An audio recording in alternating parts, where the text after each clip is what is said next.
Welcome to the Wealth Matters podcast, where investors come together to better understand how to build passive cash flow and create generational wealth without all the confusing mumbo-jumbo. Here's your host and co-author of Amazon #1 bestseller, Alpesh Pamar. Welcome to Wealth Matters podcast. I am going to talk to Mr. Fernando Angelucci today. He's the co-founder and CEO of self-storage Syndicated Equities, a real estate investment firm with a portfolio of 250 plus million built over just past 4 years. That's amazing. So as you guys can tell, they specialize in self-storage investments, purchasing existing cash flowing assets. That's the key here, and building ground-up facilities nationwide as well. And if you guys have been listening to my podcast, I am very bullish about mobile home parks, self-storage, and senior housing facilities. I think those three investments are recession resistant and they will produce cash flow. So welcome, Fernando. Thanks for having me. Absolutely. So we start with this question with all the guests. Tell us something interesting or funny about yourself. Yeah, well, right before we started recording, I was letting you know. Yes. So I've read a book a few times now called Vagabonding by Rolf Potts, which is the forgotten art of long-term world travel. So I've actually been traveling through Brazil for the last 6 months. I'm currently in Sao Paulo, but I'll be returning to the U.S. here probably in about 4 weeks. Wow, that's crazy, man. I told you, right? I wish I can do it, but I don't think I can do it. But yeah, my friends did call me vagabond when I was in school. No, this is great. So let's talk about investment and real estate, right? What was your first investment and how did it work out for you? Yeah, and I'll actually go back a little bit farther. So, I'm the son of 2 immigrants from Brazil. So when I was being raised, I kind of had the old school mentality of, go to school, get really good grades, get into college, get really good grades, get a job, work there for 40 years, retire with a pension, right? But then when I was 16, if you have some. Exactly. But then unfortunately for them, when I was 16, I read Rich Dad, Poor Dad, and that changed the way I looked at my life and how to build wealth, how to build security, right? So from that point on, I decided I wanted to be a real estate investor. However, my father, being the man he is, said, hey, you're still got to go to college and you still have to graduate with a degree that ends in the words engineering. So I said, okay. So throughout college, I read every book I can get my hands on. I went to every seminar I could go to that wasn't, $30,000 because college kid, I didn't have a lot of money. But there were some good ones for, $900 for the weekend, that type of stuff. And then when I graduated, I ended up going to work for Dow Chemical as an engineer and immediately started wholesaling single family homes. So marketing for them, putting them under contract, selling them. So the very first deal I ever did was I lived in Des Moines, Iowa, is where they stationed me. And every Friday I would go to the county courthouse and I'd look up all of the probate deals that were listed that week. And then I would send them handwritten letters that I would write all weekend long. The size of my wrist muscles, you should have seen by the time I was done doing this. And then I got a call from someone who was going through a probate. They owned a duplex that they wanted to get rid of. So put it under contract. But at the time I didn't have a buyer's list yet. So I ended up calling the wholesaler that was the largest in that market at the time. And he actually found a buyer for me and we split the proceeds. So that was my very first real estate deal I've ever done. But then very quickly I saw the cash buyers and how much money they were making off the rental income that they had. So I said, hey, I need to save this wholesale fee income and convert it into passive income or rental income, I should say. So then started buying single family homes, small multifamily homes up to, 7 to 10 units. From there, started focusing on larger apartment buildings and then eventually switched into self-storage in 2016 is when we started selling all of our individual investments, and then going into the self-storage side of things. So before self-storage, you had more single family? I did a little bit of everything. So that was one of the things I learned as well when I went into self-storage, was the importance of focusing on one asset class and really becoming an expert. So I did, before we go into self-storage, we had a single family wholesale flipping business, a rental business. We had a multifamily wholesale flipping business, buy and hold rental business as well. We did hard money lending for other investors. Wow. We did short-term rentals. I mean, I didn't get a chance to do mobile homes. So that's why, as I told you, I'll be more than happy to invest with your fund, because now my focus is only self-storage. We shut down all of the other companies, and all we do now is self-storage. And we kind of have, and we have three main avenues within the self-storage space. So the first is finding existing cash flowing properties that are owned by what we call mom and pop operators, buying them, running them efficiently and professionally, lowering the expenses and increasing the income and occupancy, and then eventually putting them into larger portfolios to either take to the market or to bring to the secondary debt market and refinance on long-term permanent debt. On the other side of the spectrum, I noticed that I was able to buy these off-market deals at really good cap rates until I crossed over about 55,000 net rentable square feet. As soon as I crossed over that size threshold, then all of a sudden the cap rates started plummeting. And I realized it was because now I was competing with people that had very cheap capital, the publicly traded REITs, the private equity funds. So at that point, I said, I still want large properties like this to help grow the portfolio, but I'm not going to be able to build them. Buy them. I'm going to have to build them. Yes. So then we started building institutional grade Class A facilities. These are typically 3 stories or more, completely climate control, state-of-the-art technology for security and cameras, as well as access control.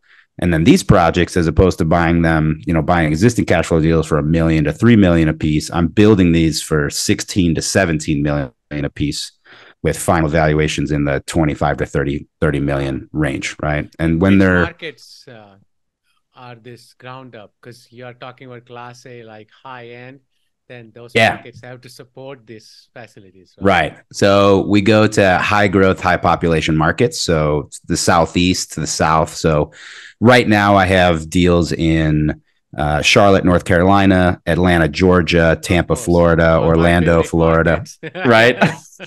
Anywhere where it's good for mobile homes, it's great for self-storage as well, So we started working on that avenue, and then COVID hit, and it created an opportunity to start our third avenue, and that is adaptive reuse conversions of big box retail stores that have gone dormant.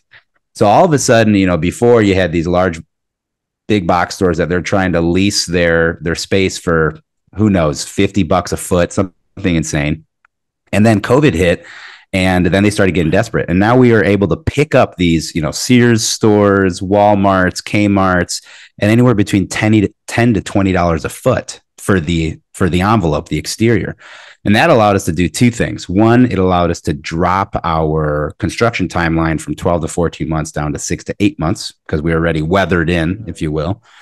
And it also allowed us to drop our total capital expenditures on materials by about 25-30% as well. So the cost per square foot to do one of those deals, as opposed to, a Class A deal where all in, total stack, you're looking at $110 to $120 a foot. I'm getting these ones done for anywhere between $70 to $80 a foot. So that's substantial decrease. Yeah. Mm-hmm.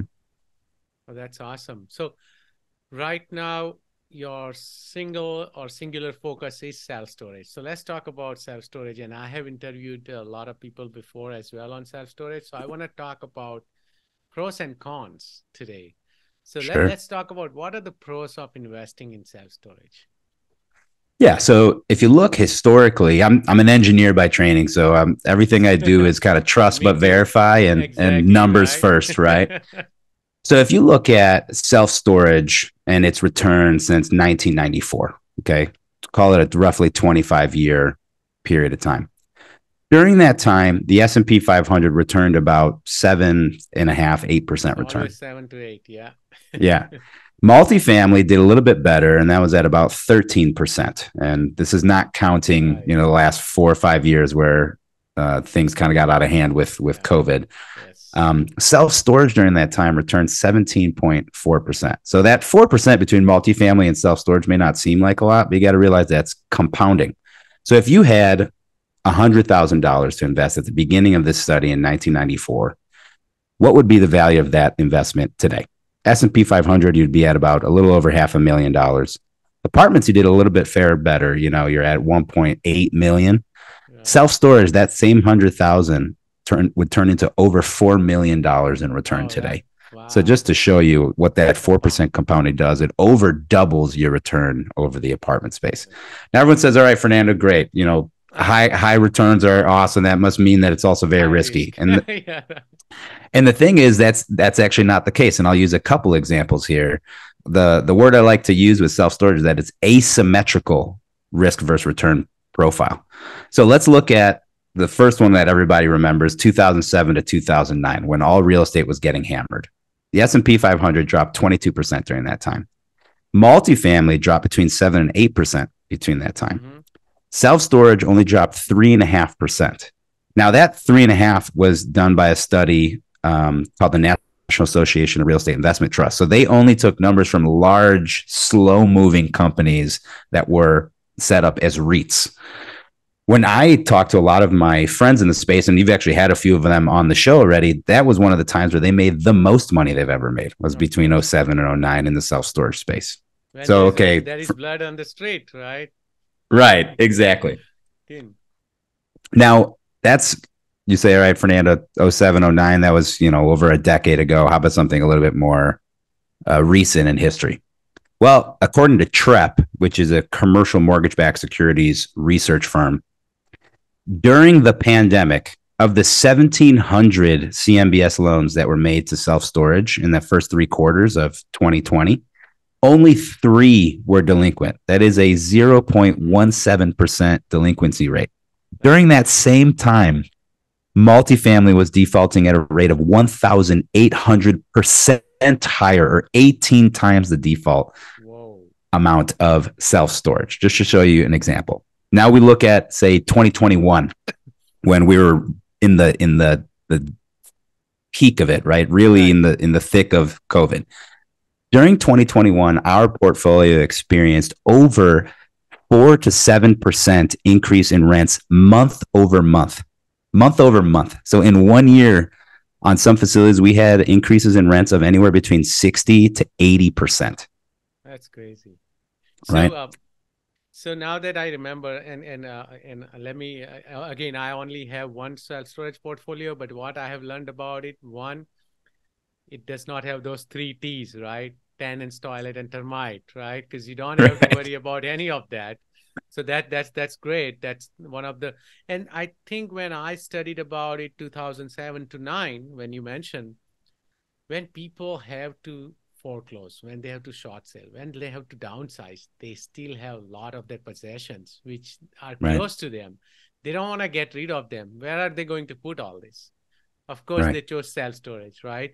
And even thinking about 2021, same thing. A lot of people started moving back with families, right? And parents moved with son. Now, of course, they didn't have enough space and they didn't want to move around. So where do they put their stuff? Self-storage. So that's why I hear, and again, I'm learning, more from people like you, right? That it's become more and more recession resistant. Right. And then not only to mention those examples that are happening, in very acute study periods, but let's look at just longer term trends, and let's look at generations, right? So the 2 largest generations are the baby boomers and the millennials, right? Yeah. The baby boomers right now are retiring and downsizing in mass. Something like 15,000 people a day are retiring and downsizing. And they're going from, what did the baby boomers learn how to do? They learned how to buy large properties, large houses in the suburbs with 5-bedroom ranch, what have you. And now they don't need all that space. So they're downsizing and they're going into 1 or 2 bedroom apartments. Right. And what are they going to do with all their possessions? Typically, these were people that were raised by parents that went through Great Depression, went through a lot of world wars. So they were taught to hold on to everything, because every little thing could be useful one day when the world comes to an end, right? So they have a lot of possessions they put in with the storage. banking fiasco, you never know. Right. Exactly. Right. Now, look at the other side. You have the millennials, which I'm on that spectrum. I'm 31 now. The millennials are typically not wanting to go buy a 5-bedroom house an hour and a half away from the urban center, right? They want to be next to the action. They want to be in the high rise that's above all the cool, restaurants and entertainment and nightlife. And they're willing to opt for a smaller apartment, say 700 to 1,000 square feet, as opposed to 3,000 or 4,000 square feet, and then use self-storage almost as an external closet to their apartment. Yes. They may get a 100 square foot box, and then they put all their winter stuff in there, or they put all their summer stuff, they put their outdoor gear, and it's just an easier way as opposed to paying for an apartment that has an extra bedroom or two, which comes at a very high premium inside of cities. They just go 10 minutes down the line, maybe on the transportation route to their work, or on the drive to and from work, and they just store their things there. And they usually will show up to those storage facilities much more frequently than, say, someone in the baby boomer generation. So really good trends when you're following the generational divide for self-storage. 1 in 9 people use self-storage today in the United States. Wow, that's crazy. And I'm glad you brought that up, the population, right? So what I have been reading is that the seniors, the baby boomers, would be the largest population base by end of this year. And that is why we also started focusing on senior housing facilities. We did a couple of ground up constructions, and we've just finished those, as well as buying, existing facilities, because we know these people are going to need places to live. At some point, they will not be able to live in a 1-bedroom or 2-bedroom. They are going to need help, right? So what would be better, help them as well as make money, right? Exactly. No, this is great. So now let's talk about cons, right? Every coin has the other side, right? So we got to look at both sides. So what are the cons of investing in self-storage? So let me talk about some of the downsides, and then I'll talk about how to mitigate those downsides, okay? Sure. So the very first thing is the compression of cap rates. All of a sudden, self-storage used to be the ugly stepchild of all real estate, and a self-storage deal wasn't a good deal unless you're buying at a 15% cap rate day one. That's no longer the case. We're competing with REITs, private equity firms that are buying these things at 4-5% cap rates, right? So because it became an attractive alternative asset, and because the acquisition environment has become so competitive, brokers have taken advantage of that and are starting to strip a lot of upside out of these deals, because they know that, there's different tiers of buyers. Just because a REIT likes to buy at these cap rates doesn't mean that a REIT grade asset should be priced, or an asset that isn't REIT grade should be priced at those 5-6% cap rates. But the brokers know eventually someone will come and pay that price. So the solution to this one problem of compressed cap rates is to only sell retail, but never buy retail. You always buy off market. The other piece is to, instead of trying to buy stabilized assets, go for value add assets or opportunistic assets. So for example, in our company, we've done over 46 transactions across 24 states in the last 5 years. 97% of those transactions were off-market transactions. And of those off-market transactions, only 2 of them were already stabilized. The remainder of them were all value-add projects. Okay. So that's issue number 1, cap rate compression. Issue number 2 is oversaturation.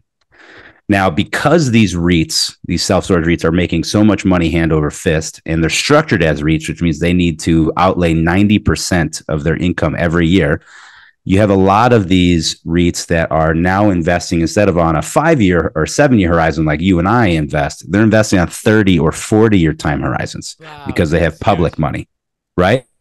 So because of that, they're able to go and do land grabs. They'll stake a flag in the ground in a market they know is going to grow, but may not be growing right now.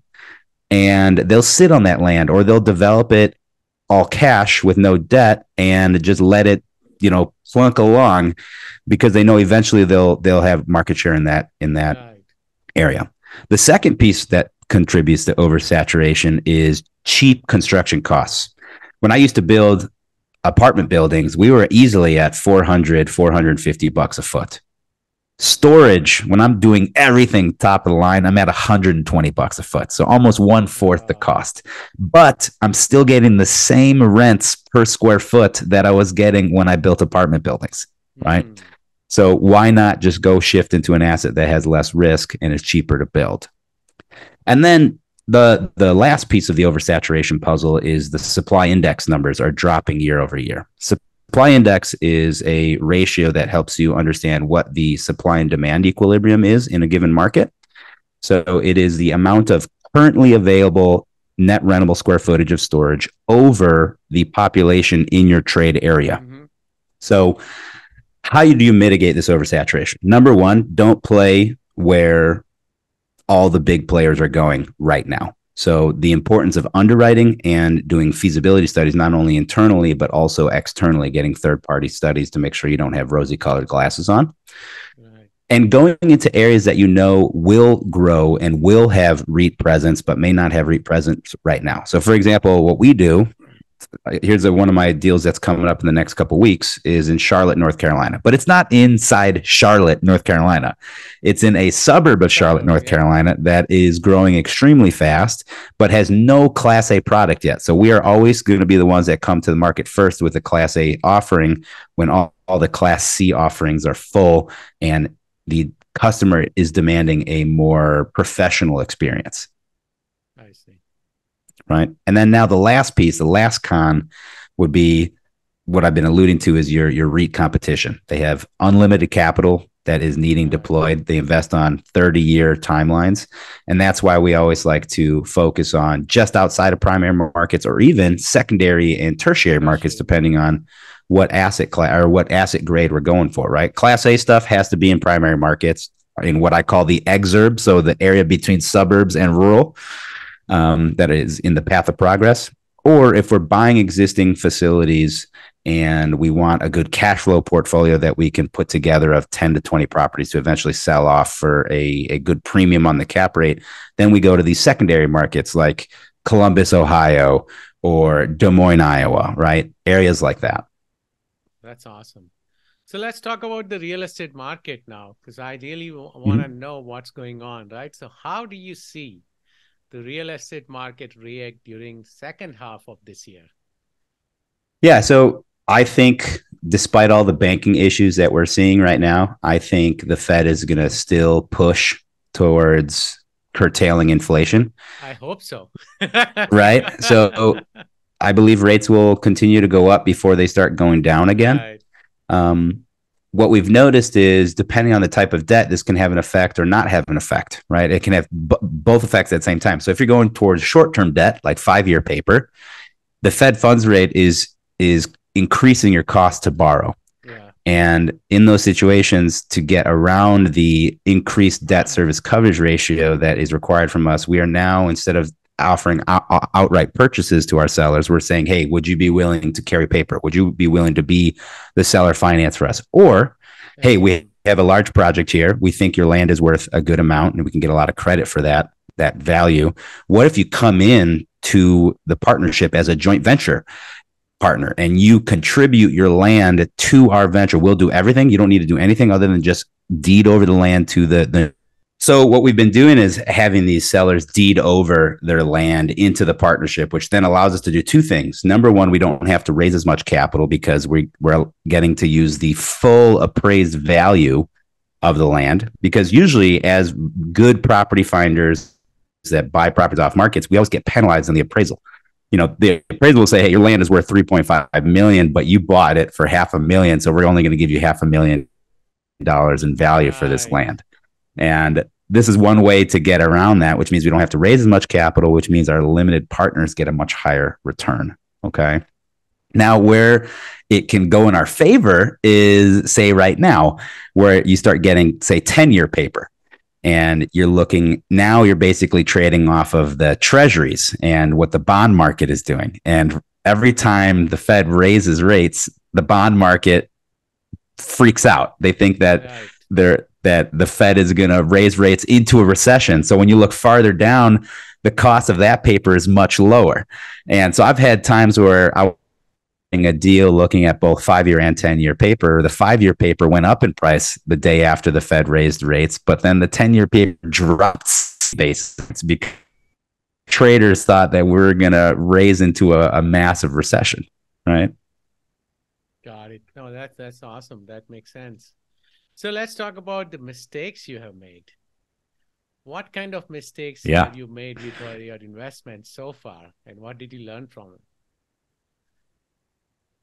Right. So knock on wood, I haven't lost any capital in the self-storage space, but I'll give you a story of when I was in the apartment space. And actually, I went on a podcast with Wellings Capital called How to Lose Money, where I detailed this. I gave a 45-minute explanation how I lost money. Yeah. But this is one of Paul. Yep. Yes, Paul Moore. So great guy. What we did was, right, exactly. He was a good friend of mine.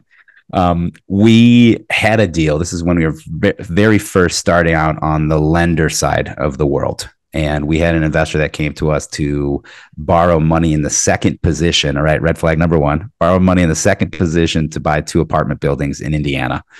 Well, turns out she defaulted on her second position almost immediately within 6 months. And then we had to do a workout to take her ownership. So she wanted to do a deed in lieu, if you will. So we did a deed in lieu, and then we also found out that she was defaulting on her first position. So then we had to structure a buyout with the first position to take the property back as well, so that he couldn't foreclose on our second. After all of that, we ended up taking the property back. It was in the middle of nowhere, which was unfortunate. We learned that now every deal that we do, we have multiple eyes on the property physically, not only our own, but our lenders, our engineers, our property condition assessment, everybody. And we ended up losing quite a bit of money on that deal. I think it was close to $150,000 to $200,000 that we lost on that deal. Wow. So that was a long time ago. I think it was 2014, I believe. And one of the big issues, which is one of the reasons why I switched into self-storage, is the eviction process. Yes. So self-storage, we don't have evictions. We have auctions because it's lien law, property law, as opposed to tenant landlord law. And one of the issues with that property was our borrower was unable to collect payments. As soon as the transfer went over from the seller to our borrower, all of the tenants, almost 90% of the tenants, stopped paying rent. And what we found out was one of the tenants found out about the sale and basically knocked on all the doors of the other tenants, the neighbors, or sent them a letter saying, hey, there's new owners that are out of town. Everyone stopped paying their rent. Wow. So one bad egg was able to cause that issue across all of them. What I like about self-storage is we don't have to wait for sheriffs to serve notice. We don't have to go through that whole process. That on some of those tenants lasted 8 months to get them out. I was doing everything we could legally, but they had professional tenants in place, people that knew that you can yank out the fire, detector, the smoke detectors, and that would delay the eviction process, things like this. So in storage, when someone doesn't pay, we give them a grace period. If they don't pay within that grace period, we automatically start the auction process. They're automatically overlocked with a manager lock that takes 15 to 20 minutes to cut off with an angle grinder. And if they don't pay within that time, within 30 to 45 days, I sell all of your stuff online to an auction buyer. And I have usually a tenant meeting the auction buyer that's cleaning out the unit same day to move into that unit. So not only do I not lose any time, but I also get to recover funds very quickly because of the auction process, right? Yeah. No, that's awesome. So this was great. Thank you so much for sharing all the golden nuggets. Are you ready for fire round? Let's do it. Would you be changing any business or investment strategy because of inflation or recession? Yeah, and we already alluded to the fact. So now, because of interest rates going up, we have been getting creative on our deal structures with the sellers, either bringing them in as equity to basically take advantage of the newfound value and not get penalized on us finding a good deal, or asking them to become our financiers and being able to negotiate well below market interest rates and terms that we usually wouldn't be able to get from a bank. Favorite investment, real estate, or business book? I'd have to say my favorite would be Never Split the Difference by Chris Voss. Yeah, it's a great book. I read it once a year easily. And it's not just about negotiation. It's about being a good listener, about having what he calls tactical empathy. So it's good for your business, it's good for your marriage, it's good for your relationships with friends and family. It's one of my favorite books of all time. It's one of the books that I've bought and gifted the most to almost everybody that has asked me for advice in this area. I have it on my Kindle, and I'm thinking of just buying a physical copy because now I enjoy physical books. So yeah, no, that's a great book. Any tool or website you recommend or you cannot live without? That's a good one. So because of our industry, the two tools that we like a lot are Esri. Esri is a kind of demographics. I believe it's from ArcGIS. Business analyst, I believe, is the true name, but we call it Esri. That's one to help with demographic data, see where markets are going, if population makes sense, median incomes make sense, and then also the third party. Basically phase one feasibility websites. So your Yardi Matrix, your Radius Plus, those are all really good. We also, we like to use CoStar is another website that we find a lot of value from. All commercial investors, I'm pretty sure use it now. Yep. Yeah. Oh, that's great. Any advice for beginner investors? Get started. There's never going to be the perfect time, and you just need to take massive action and not look behind you. One of the things that I didn't tell you on this podcast, I usually say on others, is how I quit my Dow Chemical job.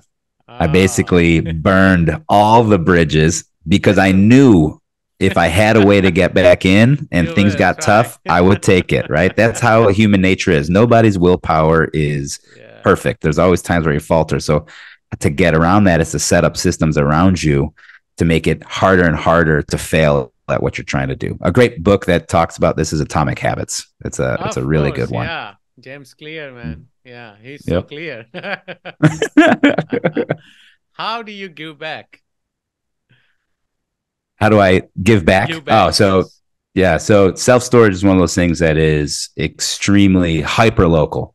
When you look at our trade areas, unlike say multifamily, where you can have someone moving across an entire city to a new multifamily residence, self-storage, typically you're within a 5 to 15 minute drive time or 1 to 5 mile radius of your facility. So what we like to do is, because the local community, that local trade area is supporting us, we like to in turn support them as well. And this can take form in many ways. We usually leave it up to our managers to find things that are important to the community. So it can be funding for battered women's shelters. I love dogs. I'm a big animal guy. So we also like to support animal shelters, little league teams we've done in the past. When police officers have these food and clothing drives or back to school drives, we usually participate in those things as well. So for us, the biggest thing is making sure that it's local and that it's a part of the community that is supporting us. Well, that's great. How can my listeners reach out to you? Yeah, so this is one of the crazy things I do, but I love it because of the response. I have found that, again, with Mr. James Clear here, the more barriers you put for someone to reach out to you, the less likely they will. So I'm just going to give you my cell phone number. It's area code 630-408-8090. 630-408-8090. That is my real cell phone number. So shoot me a text message, give me a call. Text is a little bit easier because I'm in meetings all the time. That's one of the easiest way. If you're not as brash and you're a little bit more, you want to do something a little bit slower, you can go to our website, which is ssse.com. ssse.com, and they'll have all our information, ways to contact us, and a little bit more passive ways if you don't want to reach out directly to me. That's awesome. Thank you so much, Fernando, for your time today. I really appreciate it. It was a good time here. Thanks for listening to the Wealth Matters podcast. If you enjoyed it, please leave us a 5-star rating on iTunes so others can enjoy the show too. Have a great week and happy investing!